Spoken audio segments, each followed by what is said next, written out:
Back in my day, we waited 25 years in between albums and we said thank you.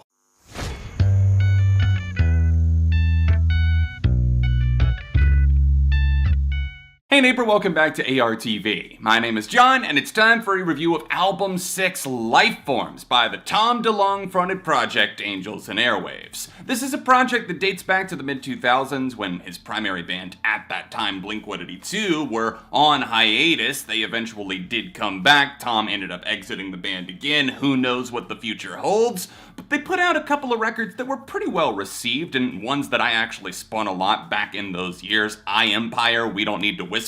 In retrospect, those are both still solid, but not great albums, and that's why I always felt this lingering sense of dread, like Angels never quite lived up to the hype of what Tom promised. And he even in retrospect has said, I delivered a bit too much, I was messed up, I was addicted to pain medications at that time, and now that Tom has had some time away to focus on his various projects like To the Stars, the alien UFO research, and stuff that's actually made its way over to the government, which he references on this album, we have Lifeforms, a record that sees the return of David Kennedy, a guitarist, a synth player, a producer, somebody who was definitely a key factor in the band's success, so it's great to see him back. It's just that the hype once again kinda died off between their 2018 announcement that, hey, Angels and Airwaves are back, and then, obviously, 3 years have passed since that time, and we only got a 10-song, 36-minute record. Now, obviously, some of this we can pin down on the pandemic delaying things, and that I understand, but still, throughout 2019, they were dropping singles like Rebel Girl and Kiss and Tell. I was kinda thinking that maybe early 2020 or even late 2019 would have been the album, but we didn't get it until Q3 2021. Also, why in the mother of hell did we drop seven singles before this album? 7 out of 10 songs were already available, and we also got the Japanese deluxe edition track All That's Left Is Love, which is actually a really good song, a very calming one of the best of the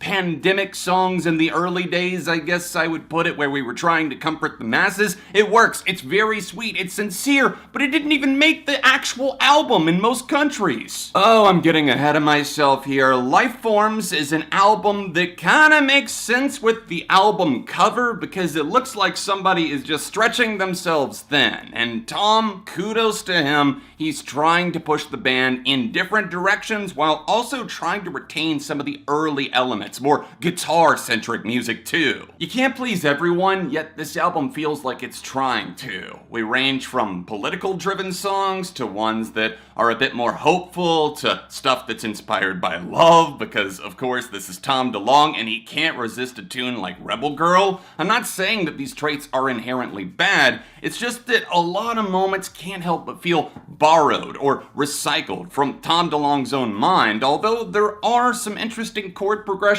on a few. You can tell that he's trying to punch his way out of a box on a track like No More Guns, which is catchy to a degree. It's also very simplistic. It feels a lot like the Ramones if they were Green Day, if that makes sense. It's got a punk rock mentality, but it also doesn't necessarily have the chomp that I'd be hoping for. It feels a bit too watered down on the production front. I wanted to specifically mention that track because it's stuffed in between Spellbound and Losing My Mind, two cuts that try to be a bit more synth-heavy and they're atmospheric, and then you have No More Guns in between, just kind of feeling like totally out of place.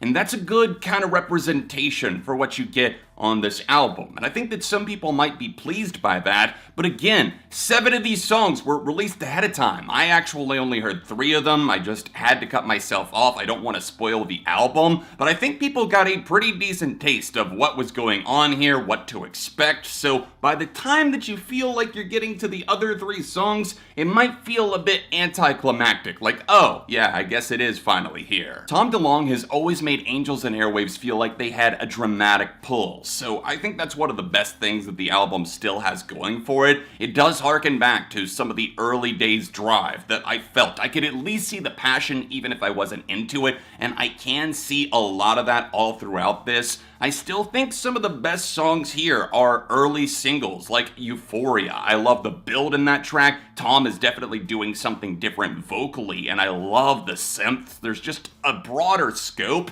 And then Kiss and Tell, which closes out the album on a big moment of bombast. This is a track that sees them getting it right when it comes to discussing love and pulling apart a relationship. It's just very edge-of-your-seat material. A fire in a nameless town should come as a nice surprise considering this wasn't spoiled ahead of time, and also it's right towards the end of the record. I think this does a great job once again at kind of shaking it up like a cocktail mixer. It's a lot of fun to listen to. There's a driving narrative behind it. It doesn't necessarily have a predictable feel that you could pin down and say, yeah, that feels like it definitely would have been fired from the Angels and Airwaves canon. But then it's like Tom can't help but overindulge himself as he kind of gets in his own way on a track like the opener, Timebomb, that feels like a very heard before Tom DeLonge-ism, and also the back-to-back combination of Automatic and Restless Souls, with Automatic feeling like This Is Home off of Blink's Neighborhoods, and Restless Souls just kind of coming out like a washed out amalgamation of many other things he's painted onto a canvas before. I'll stand by the fact that I like that a lot of these songs are very catchy. I like that he's trying in some ways to broaden their horizons,